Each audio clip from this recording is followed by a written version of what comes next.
Sir, मागील व्हिडिओमध्ये आपण कॉमन्स या सभागृहाची रचना आपण अभ्यासली होती.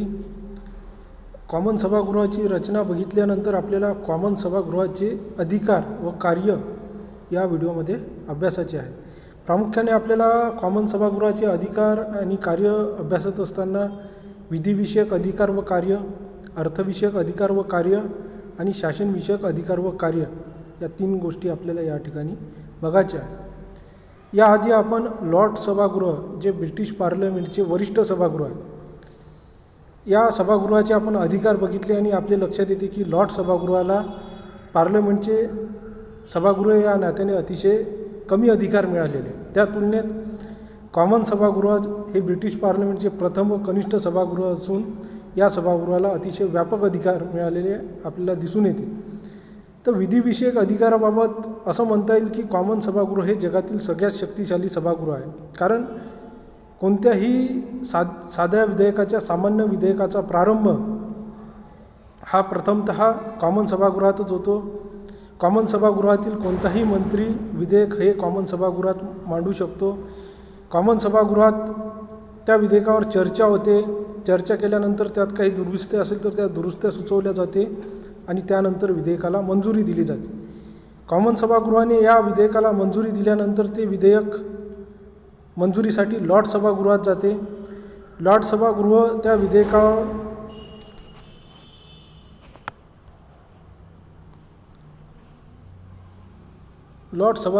विधेयकावर चर्चा करू शकते, त्यात काही दुरुस्त्या सुचवू शकते. परंतु ही चर्चा आणि लॉर्ड सभागृहाने सुचवलेली दुरुस्ती ही कॉमन सभागृहाने मान्य केलीच पाहिजे असं बंधन या कॉमन सभागृहावर नाही. त्याचबरोबर जे विधेयक आहे त्याला लॉर्ड सभागृह साधारणतः 1 वर्षापर्यंत विलंब लावू शकते. 1 वर्षाच्या आत त्या विधेयकाला, सामान्य विधेयकाला लॉर्ड सभागृहाने मंजुरी देणं आवश्यक आहे. अन्यथा ते विधेयक मंजूर झालं असं समजल्या जाते. म्हणजेच आपल्या लक्षात येईल की सामान्य विधेयकाबाबत कॉमन सभागृहाला अतिशय जास्त अधिकार प्राप्त झालेले आहे. त्यानंतर आपल्याला माहीत आहे की पार्लमेंटचे वर्षातून 2 अधिवेशन होत असतात. हे अधिवेशन जर चालू नसेल आणि एखादा कायदा करणं आवश्यक असेल तर अशा परिस्थितीत राजाला वटहुकूम काढण्याचा अधिकार आहे. परंतु राजाने एखादा वटहुकूम काढला तर त्याला पार्लमेंटचे अधिवेशन सुरू होऊन 6 आठवड्याच्या आत त्याला मंजुरी मिळणं आवश्यक असते. आता अशा विधेयकाला, वटहुकुमाला सुद्धा मंजुरी देण्याचा अधिकार हा सुद्धा कॉमन सभागृहालाच आहे. कारण जोपर्यंत कॉमन सभागृहात ते वटहुकूम मंजूर होत नाही तोपर्यंत ते वटहुकूम मंजूर झालं असं समजलं जात नाही. अन्यथा ते वटहुकूम रद्दसुद्धा होऊ शकते. म्हणूनच राजाने काढलेल्या वटहुकुमाला सुद्धा कॉमन सभागृहाचीच मंजुरी असणं आवश्यक आहे. त्याचबरोबर आपल्याला माहीत आहे की ब्रिटिश पार्लमेंटमध्ये दोन्ही सभागृहाने एखादं विधेयक मंजूर केलं की ते अंतिम मंजुरीसाठी राजाकडे जाते आणि असा राजकीय संकेत तिथे आहे की राजा कोणत्याही विधेयकाला नकार अधिकार वापरत नाही. म्हणजेच पार्लमेंटने मंजूर केलेल्या कोणत्याही विधेयकाला राजा हा नाकारत नाही, राजा त्याला संमती देतेच. म्हणूनच पार्लमेंटनेच, दुसऱ्या शब्दात कॉमन सभागृहाने ज्या ज्या विधेयकाला मंजुरी दिली त्या विधेयकाला राजा मंजुरी देतेच आणि राजाने मंजुरी दिल्यानंतर त्या विधेयकाचे कायद्यात रूपांतर होते. तर अशा प्रकारे कायदेविषयक अधिकाराबाबत किंवा विधिविषयक अधिकाराबाबत कॉमन सभागृहाला अतिशय महत्त्वाचे अधिकार प्राप्त झाले असं आपल्याला या गोष्टीवरून दिसून येते. त्यानंतर दुसरा अधिकार आपल्याला अभ्यासाचा आहे तो म्हणजे अर्थविषयक अधिकार. हा सुद्धा अतिशय महत्त्वाचा अधिकार आहे. यालाच यालाच धनविषयक अधिकार असं सुद्धा म्हटलं जाते. कारण अर्थ किंवा धन याचा संबंध हा पैशाशी येत असतो आणि म्हणूनच पैशाशी जर एखादं विधेयक संबंधित असेल तर त्या विधेयकाला सुद्धा कॉमन सभागृहाची मंजुरी असणं आवश्यक आहे. त्या विधेयकाला सुद्धा कॉमन सभागृहाची मंजुरी असेल तरच ती मंजुरीसाठी जाते. आता आपल्याला माहीत आहे की कॉमन सभागृहातच धनविधेयकाचा प्रारंभ होते. दरवर्षी अंदाजपत्रक हे कॉमन सभागृहामध्ये सादर होते. कॉमन सभागृहाने मंजुरी दिल्यानंतर ते लॉर्ड सभागृहाकडे जाते आणि लॉर्ड सभागृह त्या विधेयकाला साधारणतः 30 दिवस म्हणजेच 1 महिना विलंब लावू शकते.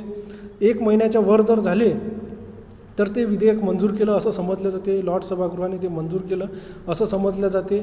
लॉर्ड सभागृह या धनविधेयकाबाबत काही दुरुस्त्या सुचवू शकते, परंतु त्या दुरुस्त्या मान्यच केल्या पाहिजे असं बंधनसुद्धा कॉमन सभागृहावर नाही.